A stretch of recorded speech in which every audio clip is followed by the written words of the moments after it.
Afraviva, in collaboration with LifeSite News, visited St. Mary's National Major Seminary and had the opportunity to attend the memorial lecture and music concert, which was organized by the seminarians in commemoration of the 60th anniversary for the canonization of the Uganda Martyrs. Encountering the seminarians, Afraviva, in collaboration with LifeSite News, asked the seminarians to share their inspirations from the Uganda Martyrs, including the martyrs' journey to martyrdom. When asked to explain how the martyrdom of the martyrs defended the dignity of human life, Deacon Anthony Sally was in awe of the zeal and courage displayed by the Uganda Martyrs, who, as neophytes at the time, demonstrated extraordinary conviction and bravery. In his own words, Deacon Anthony shared his thoughts. When I first encountered the story of the Uganda Martyrs, I was very surprised. It is after some of us have studied the social teaching of the church and we have been enlightened that we come to become serious defenders of these particular ideologies. The ideology of no to abortion, no to homosexuality, and so on and so forth. It surprises me that these Uganda Martyrs, even before they had let's say, become very proficient in church teaching or in any of those serious academic endeavors into these issues, they were really ready to stand firm against such behavior. We know very well that the court had been infested by homosexuality, as we learn from the likes of F.J. Faupel. And the king himself had sort of caught this particular vice, homosexuality, for this matter, and he was making these advances towards young boys. So what surprised me in their life is that even then, still at that young age, with the little knowledge they had received of the faith, they were really resolved not to give in to this. Personally, I think it is due to our nature here, our culture here in Africa, in Uganda, which is against such issues.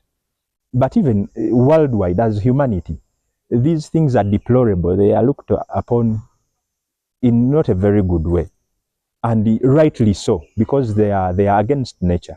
So the life of these martyrs, the Uganda Martyrs, really inspires me in that regard, in that while they were still neophytes, new people to this faith, they were ready to die rather than soil their chastity, rather than give in to the advances of the king. For those of you who do not know what it means to go against the king of Uganda here, it was equivalent to death, even in the slightest requests, things that would be very small, like go and fetch me a cup of tea. But if it was to this extent and they were willing not to give in, I think they teach us a very grave lesson about courage in our faith. Seminarian Patrick asserted that in this life, in order to defend one's Christian values, there is always a need to say no to social evil. There is always a need to say no to some things. That's the only way someone can defend his Christian values and to defend his personality. When we don't learn to say no, it's so much hard to stand for any value in life and in society.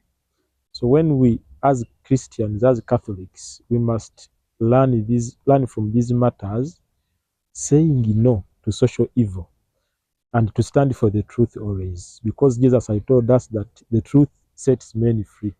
So at their time, there were a lot of social evils like those sexual abuses we may talk of today, the homosexuality, the contraception, the abortion, and so on. The church teaches us, and we emulate these matters by saying no. Like, it's very hard for a Christian to give in to persecution and to hardship. Of course, when you say no, the rest of the society will judge you. But when you stand for your values and for the truth, things move on. Pope John Paul II wrote to us an encyclical, Salvifici Doloris. That in that encyclical, the Pope exhorts the entire church to give in to human suffering. He tells us that suffering is real, but we learn from Jesus himself who gave in to suffering, and through that suffering he saved us. So a Christian who learns from the martyrs should learn to say no to social evil then in that saying no, you'll have become a true witness to the truth, and that truth one day will set him free. Other seminarians also shared their inspirations. One of the strengths that the Uganda Martyrs got to persist the orders of the king at the time, it's because they accepted Jesus Christ. They got saved. They understood the word of God, and they knew that no, once we do this, it's not in line with the teachings of the what? Of the Lord.